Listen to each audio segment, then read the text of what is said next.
¿Alguna vez te has preguntado por qué las acciones suben y bajan de precio? ¿Qué hace que algunos de estos productos financieros se vean como una montaña rusa?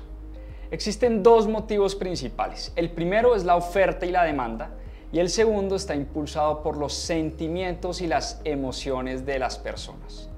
Dentro del primer factor, podríamos hablar de los estados financieros de las empresas públicas que están obligadas a presentar cada trimestre esta información. Si vemos el comportamiento de una compañía con lupa, podemos ver los pequeños cambios de precio durante cada trimestre, porque depende de los resultados el mercado compra o vende acciones de estas empresas. La razón entonces es fácil, es sencilla. Entre más personas compran una acción, el precio más sube, y entre más personas venden o apuestan a la baja, el precio de la acción cae. En términos propios, significa que si la demanda supera la oferta, el precio aumenta, y si la oferta es mayor que la demanda, el precio cae. Ahora bien, si hay resultados favorables de las empresas que superan las expectativas, sobre todo de Wall Street, el precio de las acciones tiende a subir. Si los resultados, por ejemplo, no convencen al mercado porque no cumplen las expectativas o porque hay declaraciones polémicas o noticias en contra de las compañías, el precio de la acción tiende a bajar. Meta es un claro ejemplo de la despiadada reacción del mercado cuando el 4 de noviembre del 2022 cerró en su punto más bajo de la historia, $90 por acción. Y esto sucedió debido a que Mark Zuckerberg hizo una gran apuesta por el metaverso y al mercado esto nunca le convenció. Además, perdió usuarios. Facebook perdió varios usuarios y esto llevó a que la compañía perdiera dinero a cuenta de menos anuncios y menos ingresos por publicidad. Fue una caída libre de la acción perdió cerca del 72% del valor en 13 meses desde su último máximo histórico. Y en ese punto, cuando muchos vendieron, salieron a vender las acciones de Meta porque en efecto sintieron que la compañía o se iba a acabar o simplemente no le creían ya tanto como antes. A la fecha de hoy, que estamos publicando este video, Meta ha crecido más del 440% desde entonces y se está jugando un mano a mano con Nvidia por la empresa que más crece en el mercado de valores. En mis propias finanzas lo hemos dicho muchas veces, las inversiones en bolsa son un ejercicio de psicología y de emociones. Y es aquí donde entra el segundo factor, el sentimiento del mercado y las emociones de las personas. El sentimiento del mercado es una forma de medir los movimientos que existen entre los inversionistas para saber si las acciones cotizan a un precio justo o no. Esta teoría se basa en la lógica de que el miedo excesivo de invertir tiende a hacer bajar los precios de las acciones y demasiada codicia al invertir tiende a tener el efecto contrario. Pero ¿cómo se puede medir el sentimiento del mercado y de la gente? Pues bien, en el 2012, CNN introdujo un indicador que se llama el Fear and Greed Index. Y este indicador demuestra y rastrea las sensaciones que predominan en el mercado de valores, especialmente en Estados Unidos. Este índice se compone de 7 aspectos que, cuando los contemplas, actúan como un barómetro que asigna un valor numérico entre 0 y 100 puntos al sentimiento de compra y venta del mercado. Cuando hay mucho miedo, es cuando el indicador está de 0 a 25. Cuando hay miedo moderado, el indicador está de 25 a 50. Entre 50 y 60 el indicador demuestra una neutralidad. De 60 a 75 el indicador demuestra codicia. Y de 75 para arriba el indicador demuestra codicia extrema. Ahora veamos cuáles son precisamente esos 7 elementos que componen el indicador. Antes de seguir con este video, te quiero invitar a la clase más grande de finanzas personales e inversiones de la historia. Te espero en nuestro reto élite el 11, 12 y 13 de marzo a las 7 p.m. hora Colombia. Regístrate acá. Primero, el impulso del mercado. El primer pilar es el market momentum o el impulso del mercado y es muy útil para entender cómo está el mercado a día de hoy en comparación con los últimos meses.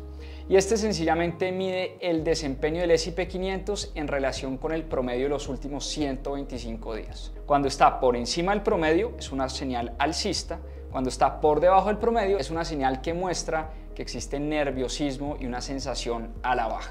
Número 2, fortaleza del precio de las acciones. El segundo pilar es el Stock Price Strength o fortaleza del precio de las acciones. Esto nos dice cuántas acciones están obteniendo buenos resultados versus aquellas que no están pasando por un buen momento. Y esta característica, como lo pueden ver en esta gráfica, denota la cantidad de compañías en nuevos máximos y en nuevos mínimos netos durante el último año. Número 3, la amplitud del mercado. La amplitud del mercado o el Stock Price Breadth, como dice el tercer pilar, se refiere al volumen de negociación de acciones que suben y bajan en la bolsa. Para no ponernos muy técnicos, este pilar es una fórmula matemática que analiza la cantidad de acciones que suben en comparación con la cantidad de acciones que bajan. Por eso la amplitud positiva del mercado se produce cuando suben más acciones de las que bajan, y cuando son más las que bajan que las que suben, la perspectiva es negativa. Número 4. Opciones de venta y compra. Las Put and Call Options, también conocidas en el mercado de valores como las opciones de compra y venta, además de ser un instrumento de doble filo a la hora de invertir, le permite a un inversionista comprar y vender activos a un precio de fecha acordado. La relación de los contratos de opciones se calcula comparando el volumen de negociación de opciones de venta a la baja con opciones de venta al alza. Una relación superior a 1 se considera a la baja y una relación por debajo de 1 se considera al alza. Número 5. Volatilidad del mercado. El quinto pilar es la volatilidad. Se mide con un instrumento llamado el VIX, el VIX o el Volatility Index. En términos prácticos, es uno de los índices de volatilidad más populares para medir la posible fluctuación de precios esperados dentro del S&P 500 en los próximos 30 días. Para entenderlo mejor, es el índice que nos dice qué tan temerosos, nerviosos o ansiosos están los inversionistas según sus perspectivas del mercado a futuro.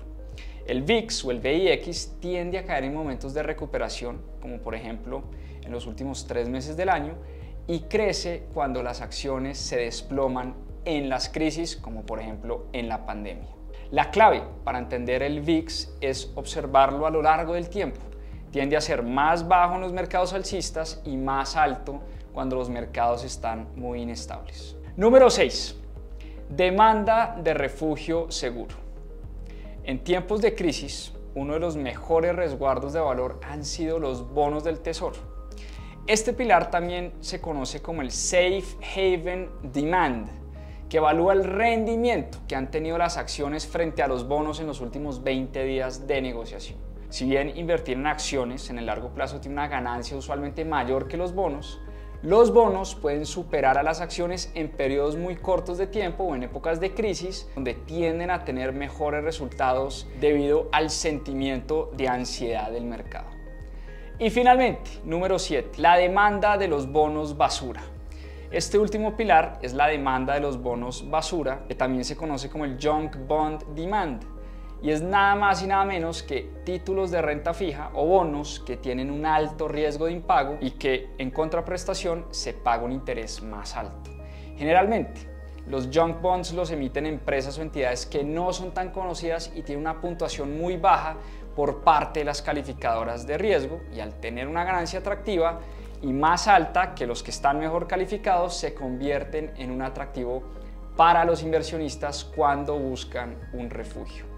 Y un diferencial de rendimiento de los bonos basura y los bonos gubernamentales es un claro índice que el mercado está asumiendo más riesgo. Un diferencial más amplio, por el contrario, mostraría mucha más cautela. ¿Qué podemos concluir de este video? Este índice sirve como un instrumento para medir el sentimiento del mercado de valores. Con los 7 pilares que se tienen en cuenta, eso nos da a los inversionistas una visión más profunda e integral para tomar mejores decisiones de inversión. Y este índice no debe usarse de forma independiente. Todas las decisiones de inversión que tomes deben estar soportadas por tus principios. ¿Cuál es mi recomendación? Es que uses este indicador para saber en qué momento se encuentra el mercado, si hay mucho apetito por el riesgo o es momento de avanzar con más cautela. Como dijo Warren Buffett, sé temeroso cuando otros son codiciosos y sé codicioso cuando otros son temerosos. A seguir aprendiendo.